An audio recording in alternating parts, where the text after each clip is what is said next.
Assalamu alaikum students and welcome back to your physics class. We are doing unit number 3 and that is dynamics. The topics we are going to cover today are going to be Newton's second law of motion and Newton's third law of motion. So let's start our lecture. सबसे पहले है Newton's second law of motion. Statement. The statement is the net force F on a body is equal to the product of the body's mass and its acceleration A. Or a net force unbalanced force applied on the body produces an acceleration A in the body. ठीक है, मतलब इसका ये है कि जो भी हमारे पास नेट फोर्स यानी कि टोटल फोर्स एक बॉडी पे होगी वो किसके इक्वल होगी, उस बॉडी के मास के इक्वल होगी और एक्सेलरेशन के इक्वल होगी. यानी कि बॉडी का मास कितना है, उसका वजन कितना है और साथ साथ उसमें एक्सेलरेशन कितनी हुई है वो टोटल फोर्स के इक्वल होगी. या फिर जो दूसरी अगर हम इस तरह कह सकते हैं कि अगर हम कोई अनबैलेंस फोर्स या टोटल फोर्स एक बॉडी पे अप्लाई कर रहे हैं तो वो क्या करे, उस बॉडी में एक्सेलरेशन पैदा करे. फॉर एग्जाम्पल एक चेयर पड़ी हुई है, उसको आप लोग धक्का देते हैं तो आप क्या करें, उस पर force apply, net force apply करें और जिसके रिजल्ट में बॉडी में उस चेयर में क्या प्रोड्यूस हो रही है, एक्सेलरेशन प्रोड्यूस हो रही है. ठीक है, तो या तो वो टोटल फोर्स इक्वल है उसके एक्सेलरेशन के और जो आपने उसमें उसका मास है उसके इक्वल है, या फिर जो टोटल फोर्स है वो क्या कर रहा है, वो उस बॉडी में एक्सेलरेशन को प्रोड्यूस कर रहा है. This is the statement of Newton second law of motion. अच्छा जी, this acceleration is directly proportional to the magnitude of the net force and inversely proportional to the mass of the object. मतलब ये है कि जो acceleration produce हो रही है वो एक तो डायरेक्टली प्रोपोर्शनल है किसके, नेट फोर्स के, और इनवर्सली प्रोपोर्शनल है ऑब्जेक्ट के मास के. इसको हम आगे देखेंगे कि कैसे. ए इज, ये जो साइन हमारा पास होता है ये प्रोपोर्शनलिटी का साइन होता है, आपने देखा होगा. A is proportional to F, यानी कि A is acceleration is proportional to force, and A is inversely proportional to m, यानी कि acceleration is inversely proportional to mass.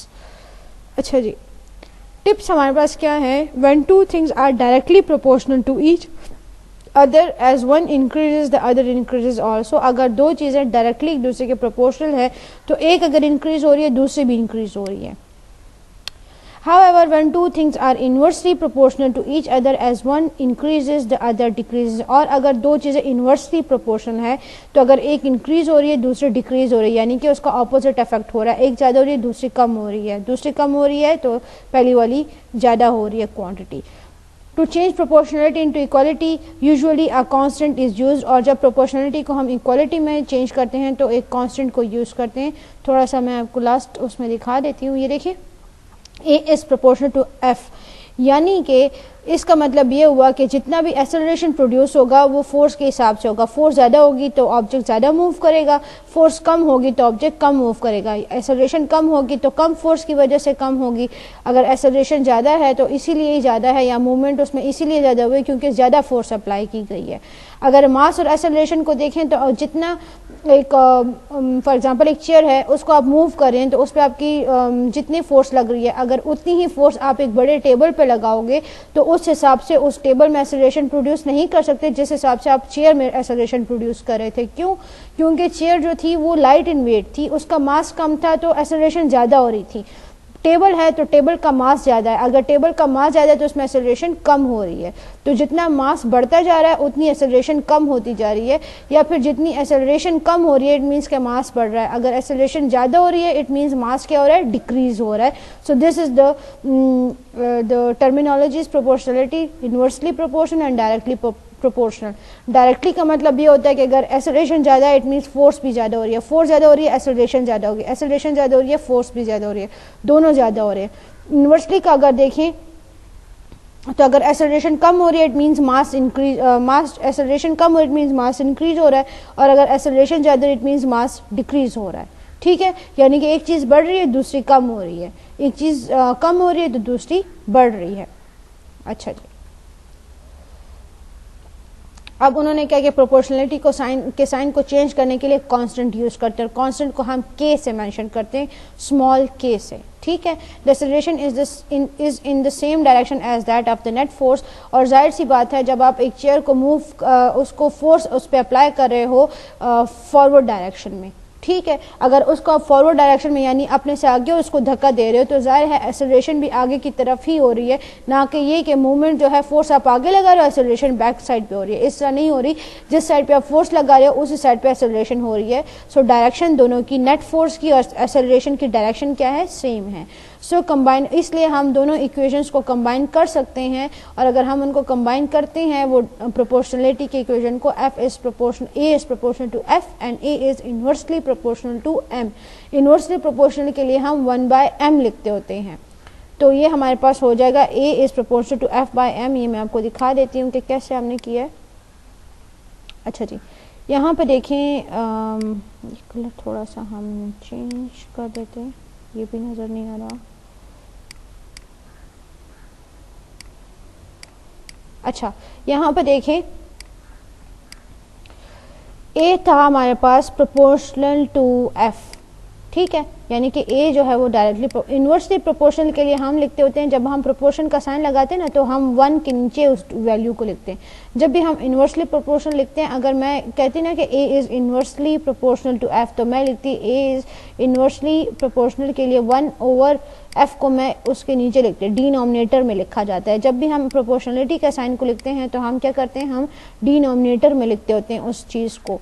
तो यहाँ पे अगर हम इनवर्सली प्रोपोर्शनल कर रहे हैं m को, तो m कहाँ पे आ रहा है, नीचे आ रहा है, ठीक है। अब इन दो इक्वेशंस को अगर हम कंबाइन करते हैं तो ये a तो दोनों जगहों पे सेम है, तो हम सिंपली a लिख देंगे, ठीक है, और दरमियान में प्रोपोर्शन का साइन भी सेम है तो हम एक प्रोपोर्शन लगा देंगे।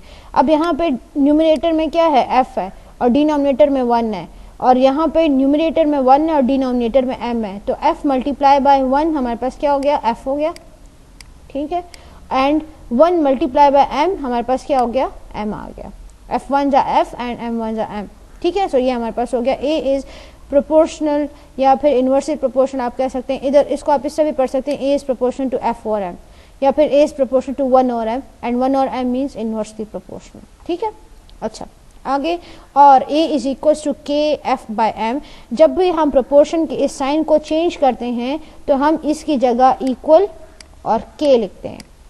जब भी आप ये प्रोपोर्शन के साइन को चेंज करोगे तो आपको इक्वल का साइन और इक्वल के साथ k लिखना होगा।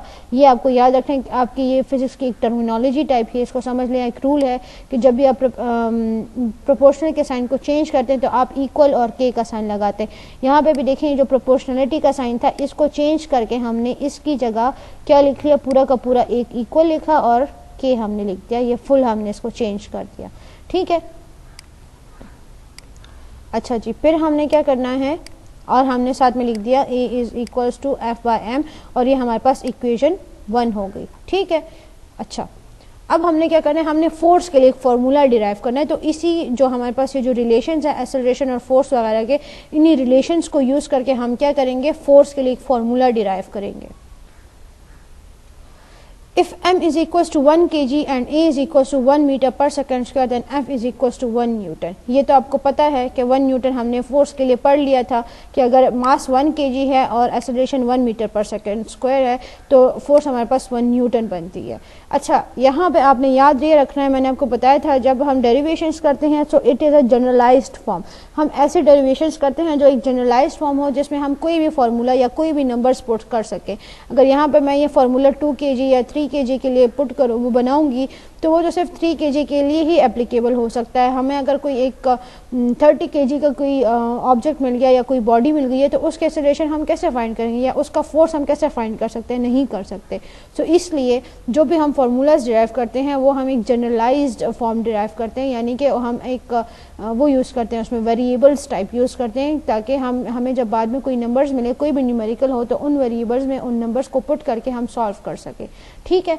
सो वो जनरलाइज्ड फॉर्म फाइंड करने के लिए हम जो भी चीज़ लेते हैं तो उसमें हम 1 लिखते होते हैं, ठीक है। सिर्फ हमारे पास उसका ऐसा यूनिट होता है और साथ में हम 1 यूज़ करते हैं। जैसे मास है, मास का ऐसा यूनिट क्या है, kg है, ठीक है, और उसके साथ हमने 1 लिख दिया।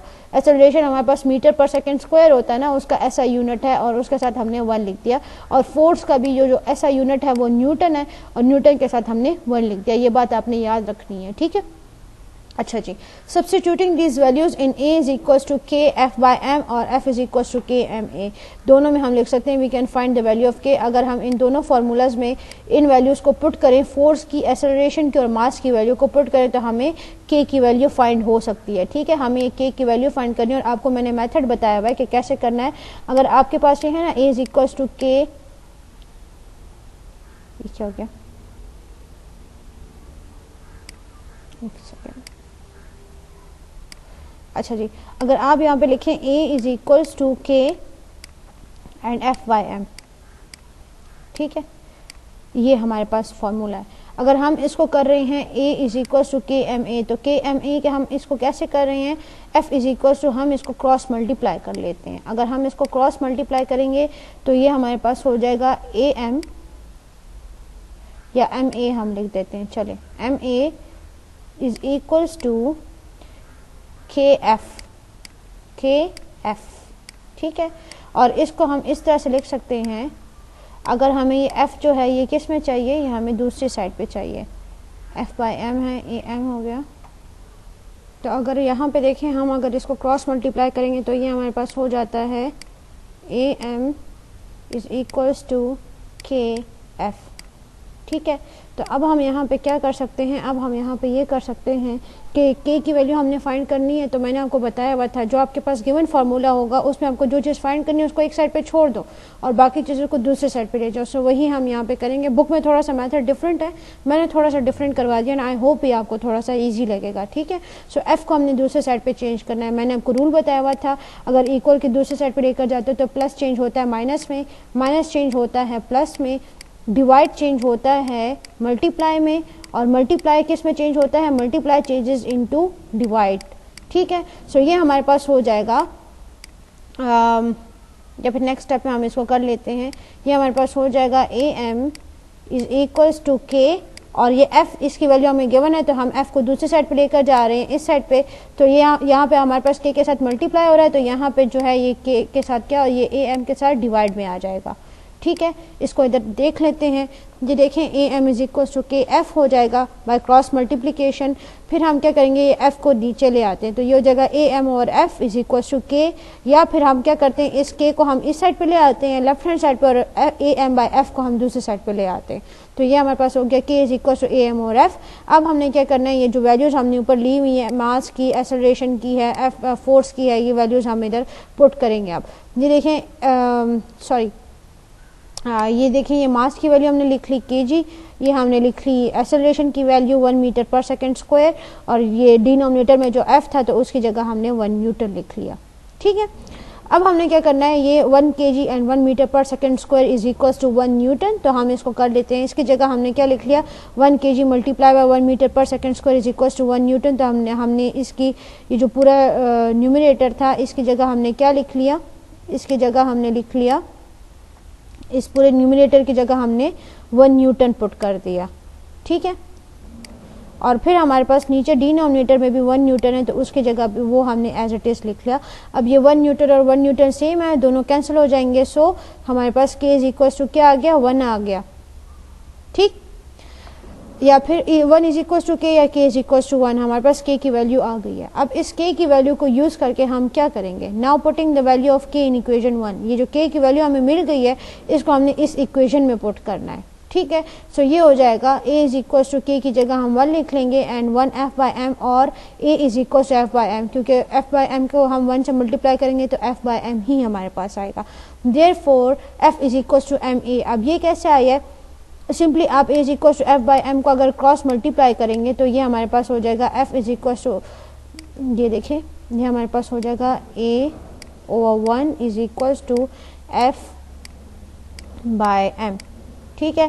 क्रॉस मल्टीप्लाई हम करेंगे तो ये हमारे पास हो जाता है f is equal to A M, या f is equal to M A, एक ही बात हो गई है, f is equal to M A, ठीक है। ये हमारे पास इक्वेशन 3.1 आ गई, जो हमारे पास सेकेंड लॉ के लिए यूज होती है। कि the force, the total net force is equal to the mass and the acceleration produced in the body, कि जितनी भी फोर्स होगी वो किसके इक्वल होती है, वो इक्वल होती है मास के और एक्सेलरेशन के, यानी कि बॉडी का जितना मास था और जितनी उसमें एक्सेलरेशन प्रोड्यूस हुई वो हमें टोटल नेट फोर्स बता देती है जो हमने उस बॉडी पे अप्लाई की थी उसको मूव करवाने के लिए। Newton's second law tells us that the acceleration A will be largest when the force F is large and mass m is small when the। अच्छा जी, तो अब हम अपना Newton's third law of motion start करते हैं जो हमारा आज का लास्ट टॉपिक है, नेक्स्ट टॉपिक है। स्टेटमेंट हमारे पास क्या है? When one object exert a force on a second object, the second object exert a force of the same magnitude and opposite direction on the first object। ठीक है, मतलब इसका ये है, मतलब इसका ये है कि अगर एक ऑब्जेक्ट है वो एक फोर्स वो कर रहा है, एक्सर्ट कर रहा है सेकंड ऑब्जेक्ट पे, तो वो सेकंड ऑब्जेक्ट क्या करता है, वो उसी मैग्नीट्यूड का सेम फोर्स जो है वो ऑपोजिट डायरेक्शन में फर्स्ट ऑब्जेक्ट पे एक्सर्ट करता है। फॉर एग्जांपल, आप अगर एक टेबल को धक्का दे रहे हैं, ठीक है, या एक टेबल को आप पुश कर रहे हो, तो जब आप उसको पुश करते तो आपको फील होता है कि वो टेबल भी आपके ऊपर फोर्स अप्लाई कर रहा होता है, ठीक है। और अगर आप उस टेबल को मूव नहीं कर पाते तो कभी कभी ऐसा भी फील होता है कि वो टेबल आपको पीछे धक्का दे रहा है और वो खुद आगे नहीं जा रहा क्योंकि आपकी फोर्स कम है, ठीक है। सो ये हमारी स्टेटमेंट है, इसको अब आगे देखते हैं। When an object exert a force on object B written as FAB, अगर एक ऑब्जेक्ट A हमारे पास है वो ऑब्जेक्ट B पे फोर्स एक्सर्ट कर रही है तो फोर्स A भी हमारे पास हो गया, जो फोर्स आ रहा है उसमें वो A भी है। Object also exert the equal force on object A as FBA, और ऑब्जेक्ट B क्या करता है, ऑब्जेक्ट B भी क्या करता है, वो भी ऑब्जेक्ट A पे उसी सेम इक्वल फोर्स वापस अप्लाई कर रहा है, उसको हम FBA कह देते हैं, बट इन ऑपोजिट डायरेक्शन, लेकिन इनकी डायरेक्शन ऑपोजिट है। FAB एक फोर्स है, ठीक है, एक फोर्स हो गई, एंड इक्वल्स टू FBA, ये हमने कह दिया कि दोनों की जो मैग्नीट्यूड है वो सेम है लेकिन डायरेक्शन ऑपोजिट है। अब मैंने आपको बताया था कि ऑपोजिट डायरेक्शन के लिए हम क्या करते होते हैं, ऑपोजिट डायरेक्शन के लिए जो जिस फोर्स का की डायरेक्शन ऑपोजिट है उसके साथ हम माइनस का साइन लिख देंगे। तो BA उन्होंने कहा कि ऑपोजिट डायरेक्शन में है तो हम BA के साथ क्या कर देंगे, माइनस का साइन लगा देंगे।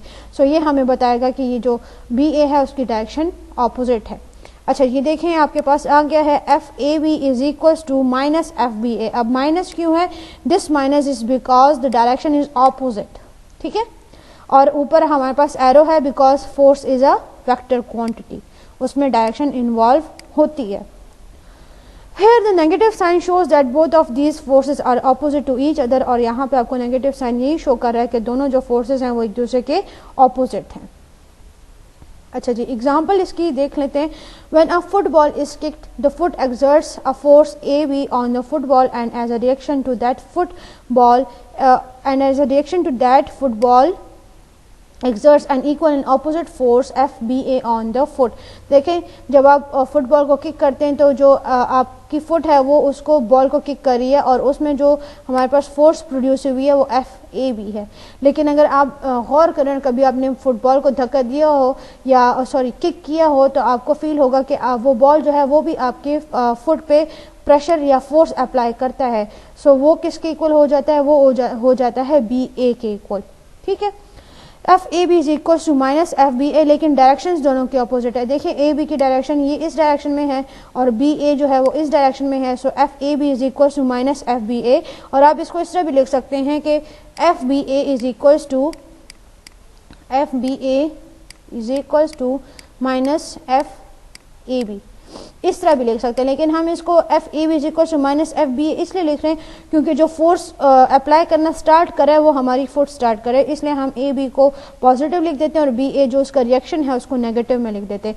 Action in positive and the reaction in negative. Why in negative? Because the direction will be opposite, ठीक है। एक्शन एक डायरेक्शन एक फोर्स होगी, reaction will be of the same force या सेम मैग्नीट्यूड, आप कह सकते हैं मैग्नीट्यूड उसका सेम होगा but in opposite direction.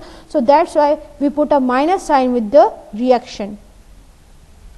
The force of A on B is equal to the magnitude and opposite in direction of the force B on A. A जो B पे force apply कर रहा है वो B on A जो force apply कर रहा है वो उसके इक्वल है, यानी A on B जो फुट उस पे बॉल पे अप्लाई कर रही है, ठीक है, ये ए बी फोर्स हो गई। तो ये बिल्कुल मैग्नीट्यूड में इक्वल है फोर्स बी ऑन ए, यानी कि जो बॉल फुट पे फोर्स अप्लाई करिए उसके बिल्कुल इक्वल है, लेकिन in opposite direction and which makes it minus, ठीक है। अच्छा जी, sir Isaac Newton describe these two forces as action reaction pair, और इसको एक्शन रिएक्शन पेयर भी कहते हैं। एक्शन यानी कि एक एक्शन हुआ है और उस एक्शन के रिजल्ट में या उसके आंसर में एक रिएक्शन दिया है। जब इवन आप लोग अगर लड़ते भी हैं तो एक एक्शन और रिएक्शन होता है ना, अगर कोई आपको गुस्सा ना दिलाए तो क्यों गुस्साएगा या क्यों कोई फजूल में लड़ता है, ठीक है। तो इस तरह से एक्शन एंड रिएक्शन इस तरह भी होता है कि आप किसी भी चीज़ पे फोर्स अप्लाई करो या कोई भी काम आप कर रहे हो तो वो एक रिएक्शन आपको देता है। अगर आप एक चेयर को भी पुश कर रहे हो तो आप जब चेयर को पुश करें तो वो चेयर भी फोर्स आप पे उतनी ही सेम फोर्स आप पे अप्लाई कर रही होती है, जो कि ऑपोजिट इन डायरेक्शन होती है। To every action there is an equal and opposite reaction, और हर एक एक्शन का इक्वल और ऑपोजिट रिएक्शन होता है। जितना आपको किसी ने गलत बात कही होती है उतना ही आपको गुस्सा आता है, उसी हिसाब से ये भी है, ठीक है। अच्छा जी, नोट थोड़ी सी रियल लाइफ एग्जांपल इसमें इस तरह की गुस्से वाली नहीं आती हैं, क्योंकि यहाँ पे हम फिजिक्स पढ़ रहे हैं और हम ऑब्जेक्ट्स की बातें कर रहे हैं, लेकिन थोड़ा सा आपको समझाने के लिए वही था कि आप जितना बड़ा फोर्स अप्लाई करोगे उतना ही आप पे वो बॉडी भी फोर्स अप्लाई करे। जैसे एक बड़ा टेबल आपके सामने पड़ा हुआ है, अगर आप उसको पुश कर रहे हो तो वो फोर्स आपके ऊपर भी उतनी ही फोर्स अप्लाई करेगा। आप फील करोगे कि आप ज़रा एक दफ़ा एक चेयर को भी मूव करके देखो, वो भी आप पे फोर्स अप्लाई करते हैं, लेकिन वो फोर्स आपको ज़्यादा फील नहीं होती क्योंकि वो कम होती है। अगर आप एक टेबल को मूव करोगे तो वो आप पे ज़्यादा फोर्स अप्लाई करेगी और आपको वो ज़्यादा फील होगी। क्यों? क्योंकि आप उसके ऊपर ज़्यादा फोर्स, टेबल के ऊपर जितनी फोर्स अप्लाई कर रहे हो वो उतनी ही फोर्स आपके ऊपर वापस अप्लाई कर रहा है। तो इसी वजह से आपको क्या होता है, वो फील ज़्यादा हो रहा होता है। सो जो भी एक्शन होगा, अब यहाँ पे एक्शन क्या था, जो हमने पुश किया वो एक्शन था। रिएक्शन क्या था, जो टेबल से या चेयर से हमारे ऊपर फोर्स आई, दैट वाज द रिएक्शन, ठीक है, the opposite reaction of that object on us. Note क्या है, action reaction can not neutralise each other because. अच्छा, यहाँ पे आप ये बात भी सोच रहे होगे कि अगर सेम इन मैग्नीट्यूड है और ऑपोजिट इन डायरेक्शन है तो वो तो एक दूसरे को कैंसिल क्यों नहीं कर देते। जैसे कि हम अगर 2 न्यूटन फोर्स अप्लाई कर रहे हैं एक ऑब्जेक्ट पर, वो 2 न्यूटन माइनस 2 न्यूटन हम पे अप्लाई कर रहा है, तो टोटली तो वो ऑब्जेक्ट को न्यूट्रलाइज हो जाना चाहिए। वो फिर मूव क्यों कर रहा है, उसको तो कोई मूवमेंट होनी नहीं चाहिए। अब मूव वो इसलिए कर रहा होता है, यहाँ पे यही बात बता रहे हैं कि action reaction can not neutralise each other, यानी कि वो एक्शन 2 न्यूटन और माइनस 2 न्यूटन जो है वो एक दूसरे को कट नहीं कर सकते। क्यों नहीं कर सकते? Because they act on different bodies, क्योंकि वो डिफरेंट बॉडीज पैक कर रहे हैं। हाँ, अगर ये जो 2 न्यूटन की फोर्स थी वो चेयर पे ही अप्लाई हो रही थी और माइनस 2 न्यूटन भी चेयर पे अप्लाई हो रही थी, फिर वो एक दूसरे को न्यूट्रलाइज कर देती।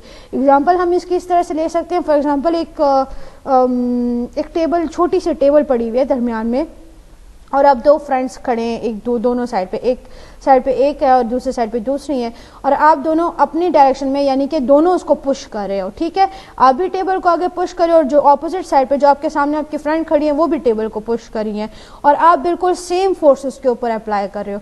जब तक आप दोनों उस पर सेम फोर्स अप्लाई करोगे वो चेयर उसी जगह पे रहेगी।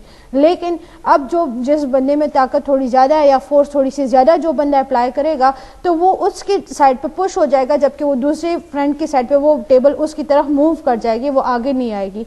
अब ये क्यों हुआ है? क्योंकि यहाँ पे जो आपके पास फोर्स अप्लाई हो रही थी, वो फोर्स क्या हो रही थी, वो आप दोनों टेबल पे अप्लाई कर रहे थे, और सेम ही फोर्स, आप भी 2 न्यूटन फोर्स अप्लाई करी थी, आपकी फ्रेंड भी 2 न्यूटन फोर्स अप्लाई करी थी, और दोनों की डायरेक्शन क्या थी, ऑपोजिट थी, यानी कि एक दूसरे के सामने थी, जिसके रिजल्ट में उन दोनों ने क्या कर लिया, वो जो टेबल पे जो फोर्स आ रही थी वो न्यूट्रलाइज हो रही थी, वो जीरो हो रही थी, और टेबल में कोई भी मूवमेंट नहीं आ रही थी, क्योंकि दोनों एक जितनी फोर्स ऑपोजिट डायरेक्शन में अप्लाई कर रहे थे, ठीक है।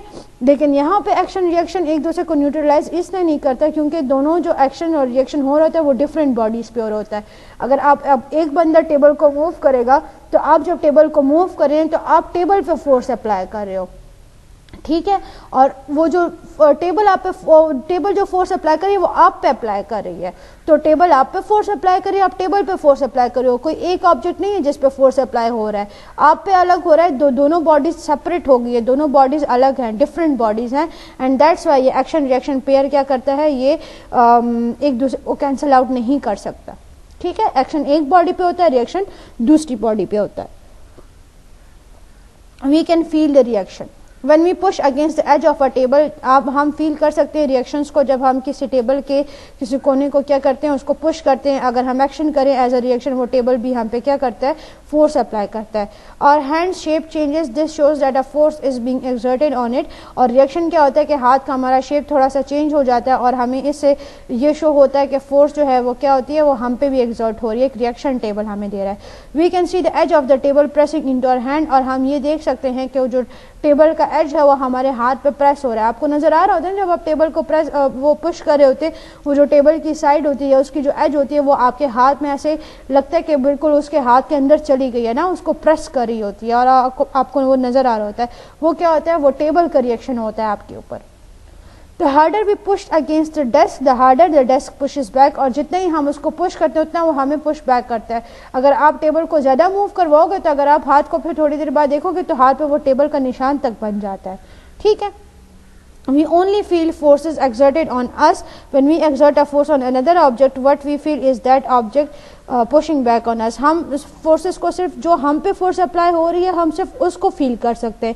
अब जाहिर सी बात है अगर हम टेबल पे फोर्स अप्लाई करें तो वो फोर्स हमें फील नहीं होती, वो टेबल को फील हो रही है और table as a reaction move कर रहा है। ठीक है। लेकिन वो जो हम फील करें वो हम सिर्फ टेबल का रिएक्शन फील करें, टेबल जो फोर्स हमारे ऊपर अप्लाई करिए सिर्फ वो हम फील कर पा रहे हैं। ठीक है। जब हम एक दूसरे ऑब्जेक्ट पे फोर्स एक्सर्ट करते हैं तो जो हम फील कर रहे होते हैं वो सिर्फ वो फील कर रहे होते हैं जो टेबल हमारे ऊपर फोर्स अप्लाई कर रही होती है। एग्जाम्पल अब हम इसकी देख लेते हैं। The jet plane eject gases at high speed as an action. यहाँ पे देखें ये एक्शन है जो वो कर रहा है, जेट क्या कर रहा है, वो एक फोर्स में गैसेस को हाई स्पीड में उसको क्या कर रहा है, इजेक्ट कर रहा है। And air as a reaction apply force on the plane, और एयर क्या कर रहा है क्योंकि वो यहाँ पे जो गैसेस बहुत उससे क्या कहते हैं हाई स्पीड से उसको इजेक्ट कर रहा है, so as a result as a reaction air क्या कर रही है, एयर उसके ऊपर फोर्स अप्लाई कर रही है और इसी वजह से वो क्या कर रहा है, वो प्लेन जो है वो आगे मूव कर रहा है। जितनी ज़ोर से या जितनी स्पीड से ये जो गैसेस हैं ये इजेक्ट होंगी उतनी ही स्पीड से वो जेट क्या होगा, वो आगे मूव करेगा एज अ रिएक्शन। ठीक है। अच्छा जी, with this we have come to the end of our lecture. I hope आपको दोनों टॉपिक समझ आ गए होंगे। अगर कोई क्वेश्चन है तो ज़रूर पूछें। See you in the next lecture. Till then take care and अल्लाह हाफिज़।